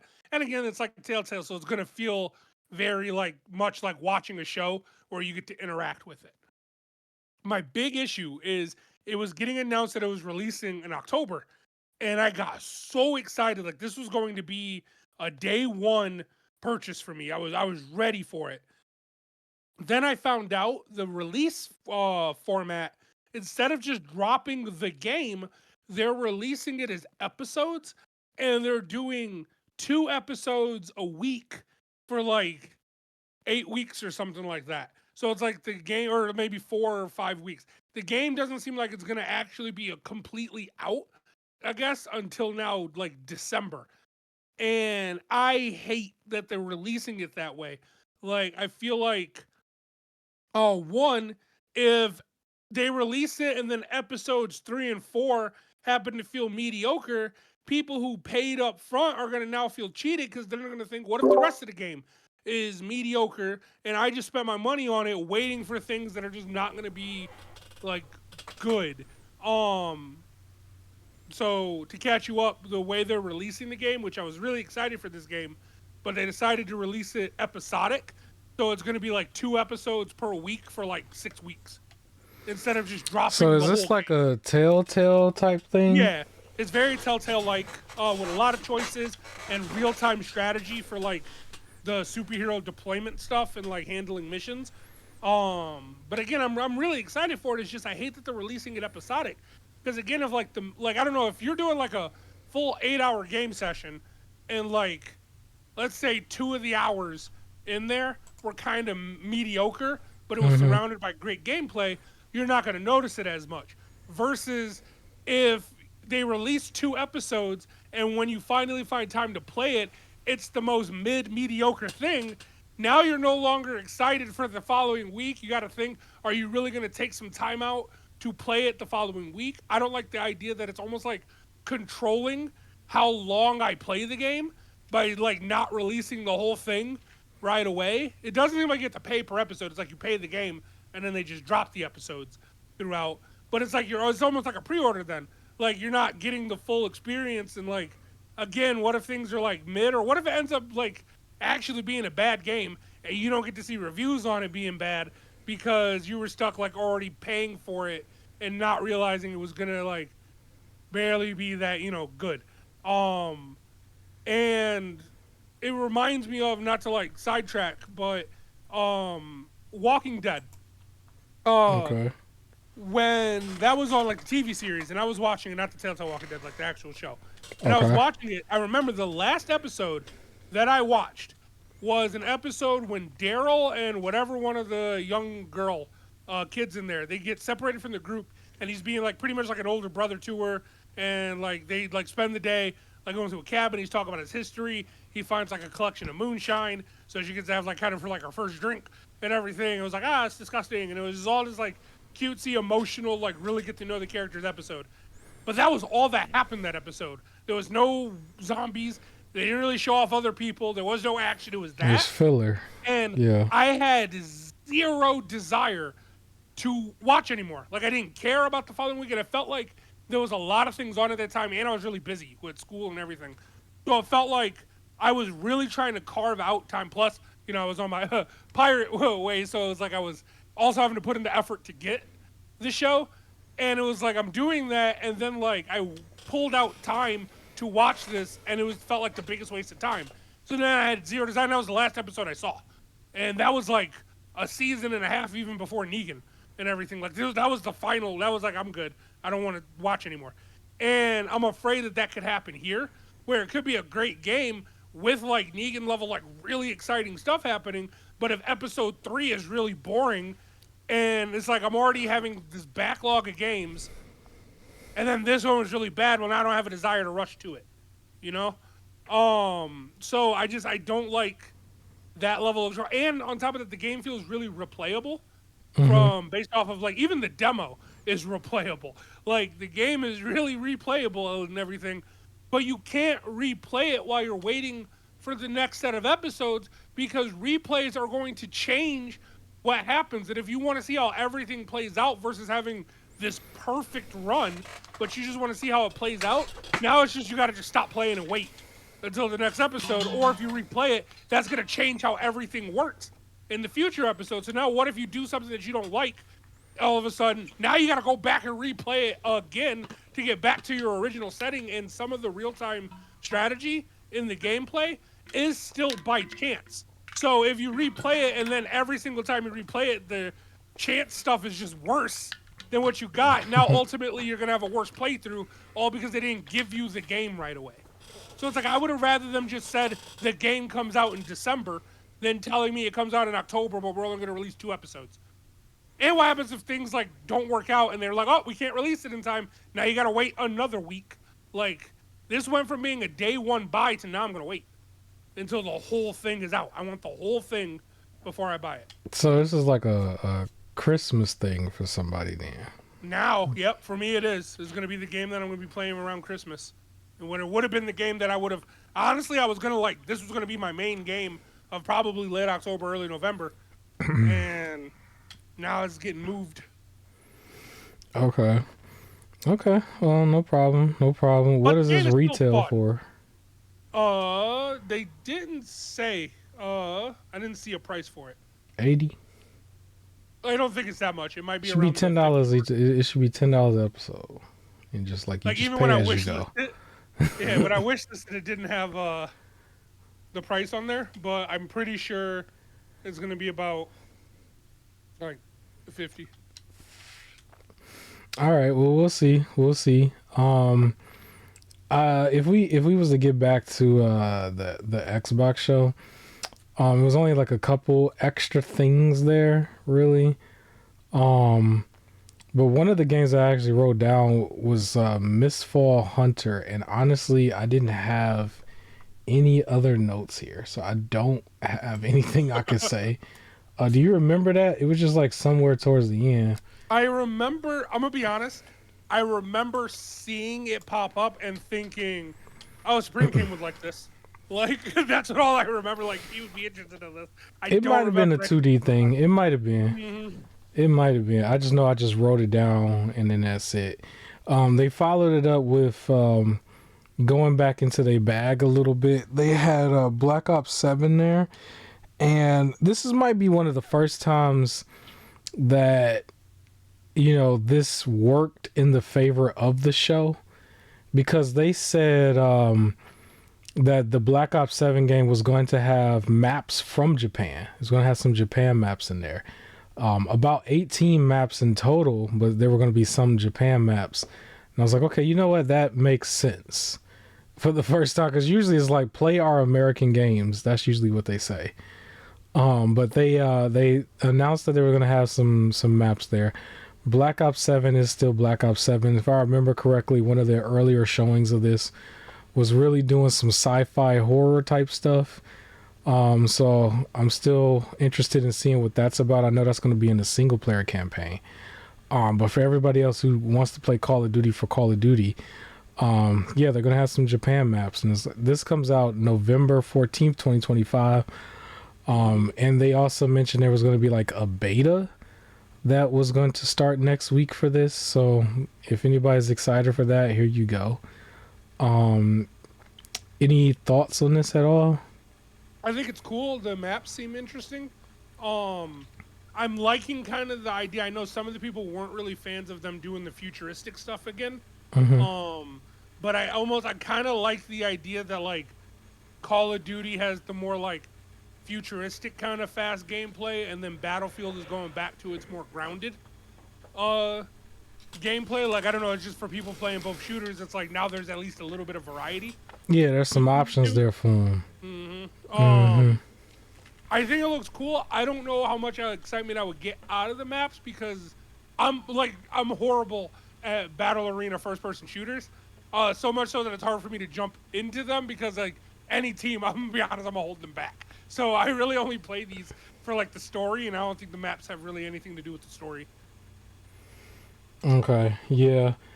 I think it's gonna be like two separate things really. It's just gonna be like here's what we're doing. I mean, Black Ops 6 kind of did that, and I remember playing some stuff where they really went sci-fi with Black Ops 6. And it was very different. And I enjoyed it for what it was. It was just a simple campaign real quick, 6 or 7 hours, and then it was done. I plan to do the same thing with the Battlefield and Black Ops 7. We can move forward. This was a highlight for me for the day because it was like one of the main things that they showed that was a big time Xbox title that was not shown before. And it was very fitting this time because they showed Forza Horizon 6. I knew right away when they were trying to tease it what it was. They were trying to like rev up cars in the background and stuff, and they were showing the map. And so this one is going to take place in Japan, which is very fitting for this show. Forza Horizon 6. I'm excited about it because I am really into the racers right now. Honestly, jumping into Forza Horizon 5 inside of the MetaQuest is just so fun. It is so cool to do that because of the way it looks when I do it. But Forza Horizon 6, I'm pretty sure it's going to be a day one Game Pass just like everything else. So I'll definitely be playing that. the rewind feature, all of that stuff. Any thoughts on the Forza? It's cool that it's still going. For a while, because I was like kind of ignoring the scene, it felt like all your racers were just kart racers, which is fun, but sometimes you just want like a grounded racer. And then it's like, oh, if I would have just kind of like, they weren't even hiding it. If I just like was being more aware, I would realize that this was going very strong. So it's nice to see it's still going really strong. I mean, for me, it's the icing on the cake because we have all these different racers. I showed a racer. We talked about 2 racers that's going head to head right now. I'm very much still into Hot Wheels, more 2 than 1, just because I lost my footage. But or not footage, lost my save file. Did I mention that live? I don't think I ever mentioned that live. But basically, somehow, some way, my save data under Epic Games was lost, and the game is looking like it's brand new under Epic. My only complaint under Epic this entire time, but at least it was a racer, and I had already did some footage for it. I got plenty of footage and everything for both games, so I ain't got too much to worry about. But overall, we got so many different racers. There's still that Horizon Turbo racer that I have on Switch too that I never played yet. And it's just a lot of variety. I'm interested to look at some people's like setups and stuff. Some people have like a full cage setup in their house, where it's dedicated to doing racing games with the stick shift and everything. I don't think I would do all of that. I just simply would want the wheel itself, but probably not one of them heavy duty ones that look like you literally just ripped it from a car, because I don't have that much space. But I am interested in the games, and Forza Horizon 6 is the icing on the cake for me, so I'm really happy. The Japan map is probably going to be cool too. You might get to see some stuff you don't normally see. And yeah, that was the end of the Xbox show. The main shows are done.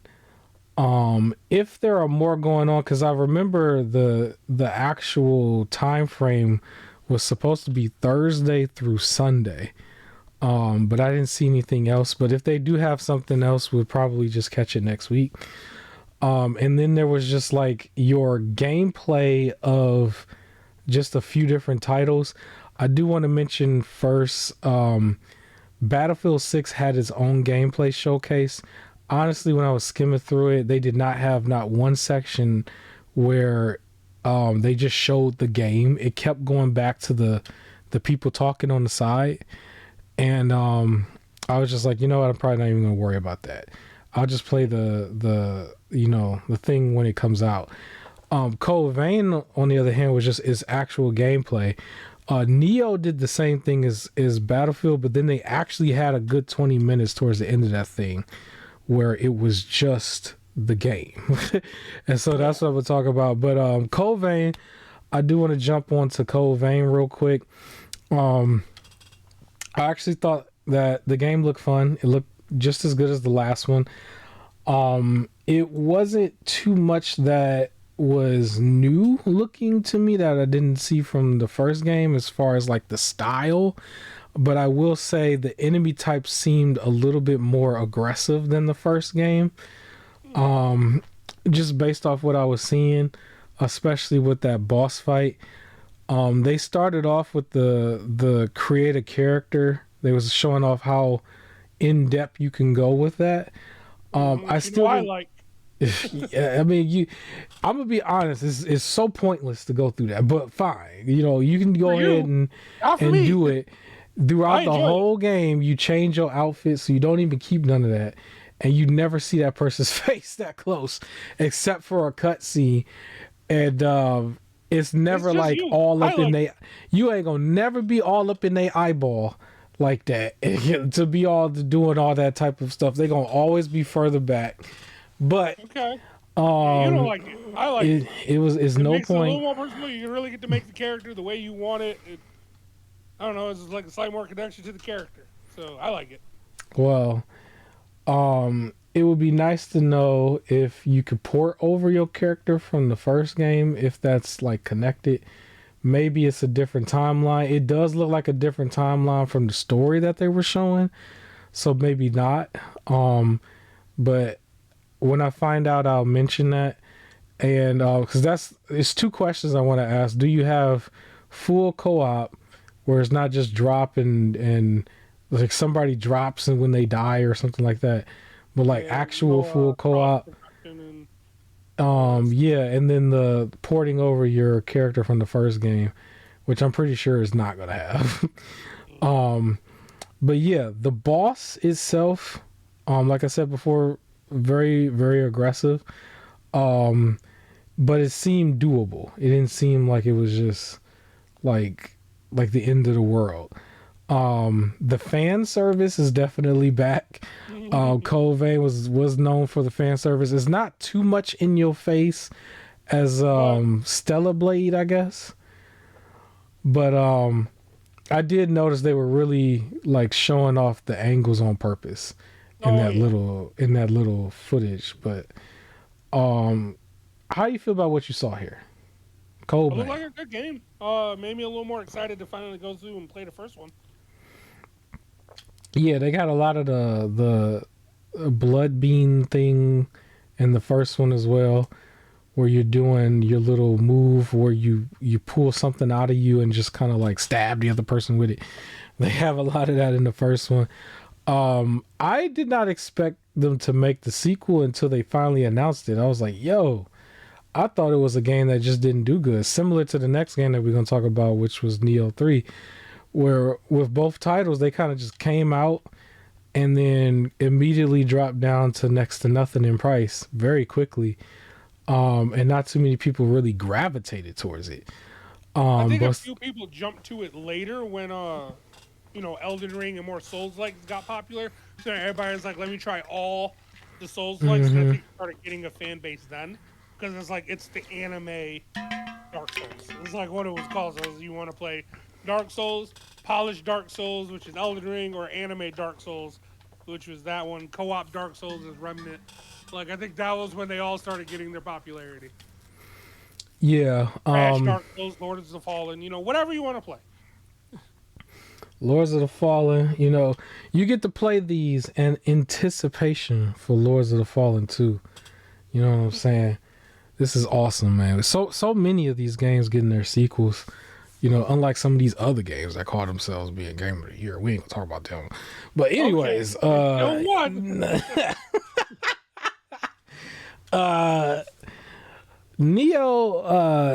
right before I get to Nioh, I am going to pre-order Code Vein. I just gotta actually figure out. I'm probably gonna do it under Walmart. And because Walmart is it's very easy for me to use the gift card there. If you go to Best Buy, they're gonna act like you some sort of scammer or something. I was like, you know what? We're gonna go over to Walmart and do it. So I'm gonna pre-order it. I do think that I don't know if I want to play it immediately. I want to, because I do want to have the DLC with it as well, if it's more story and companions and bosses and stuff. But I don't want to pay a full $100 for this right off the bat. I don't actually want to do that. I use the gift card, pay the $70, wait for a sale on the DLC, because at least by the time the DLC goes on sale, if this needed patches, then it'll be patched. You know what I mean? And then I'll know for sure if it's full co-op or not. So that's my thought process on that. Same thing goes for Nioh 3. Nioh 2, and I'll move forward with talking to Nioh 2.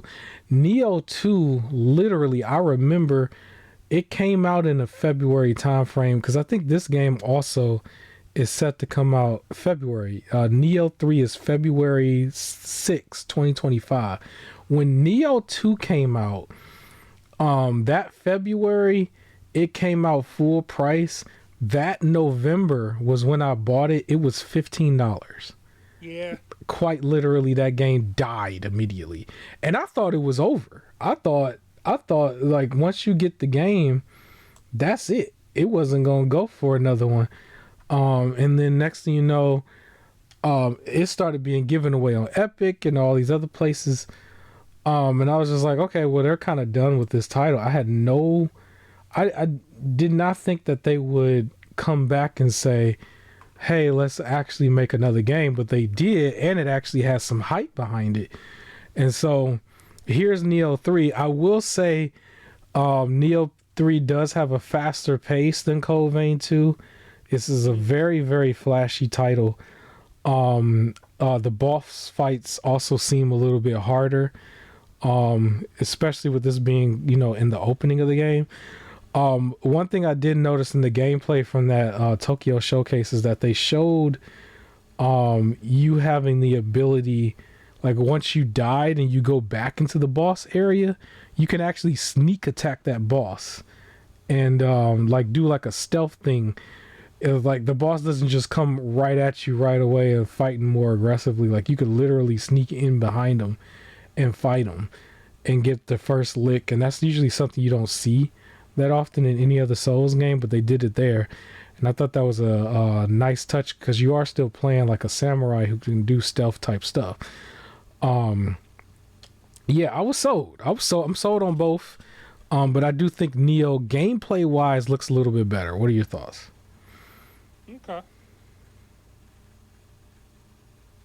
That's it? Just okay? Oh, sorry. I thought you were still saying more. No, I said, what are your thoughts? What are your thoughts? Oh, yeah. To me, both look good. I played Nioh a little bit before, and we played a little bit of Code Vein before, and I'm gonna base this very much off of just the beginning of the game. And from the beginning, I know Nioh is pretty much it's harder. It is a bit harder. The gameplay looks pretty cool though. I don't know. It's probably something I'll eventually try out. We'll see. Because again, I'm still, I only started Nioh 1 and haven't even got to Nioh 2. So we'll see if I get to it. And then, Code Vein, again, I got to play through the first one and everything. But, it's cool that they're still releasing them. It's nice that they got a fan base. And even if it is a smaller fan base, it's nice that, they didn't give up on them. I'm about to Google it while I ask you, but do you know if the Nioh series had co-op? I think the second one had some co-op, but I think it's that drop-in co-op. Okay, it's not necessarily regular co-op. I'm looking. Funny enough, the first thing that came up was a mod to make you actually have co-op, which probably is in the PC version, but yeah. I just remember, I believe 2 had it, because I didn't know the whole thing where it was just Nioh 2 people, you can play with the co-op thing, but yeah, I know. I'm pretty sure. I'm pretty positive that the first one does not. Yeah. So I'm still sold. I'm gonna play both. I just don't think with Nioh. Honestly, just like how I was saying before, I have to play the first few games. I will play Nioh 1. I will play Nioh 2. And then get to Nioh 3 because I own both of those, and I think I own them both on multiple platforms. So yeah, I will be checking out Nioh 3 at some point. This is still, at the end of the day, a type of game that I will play. Hack and slash, fast ninja combat. What more can you ask for? We're done. I think the footage, we're actually out of footage as well. So any last words on this episode? No, I'm interested to see what other games coming out. Looks like next year is going to be a fun release window as well. So it's exciting. I forgot to mention, I guess I'll say it real quick. I did buy Darksiders 3 on Xbox. I had the first 2, did never have the third one, but I know they had that Darksiders 4 coming out at some point. So I was like, I might as well go grab this right now while it's still in the cheap. Anybody, you can get it brand new under Amazon for $13 or something. It's an old title, so I grabbed it. Yeah, with everything else. But that's the show. Thank you so much. We went about 2 hours. It felt like 5 hours sometimes, but that's all right. Like, comment, share, subscribe. I'll catch you next time. Peace.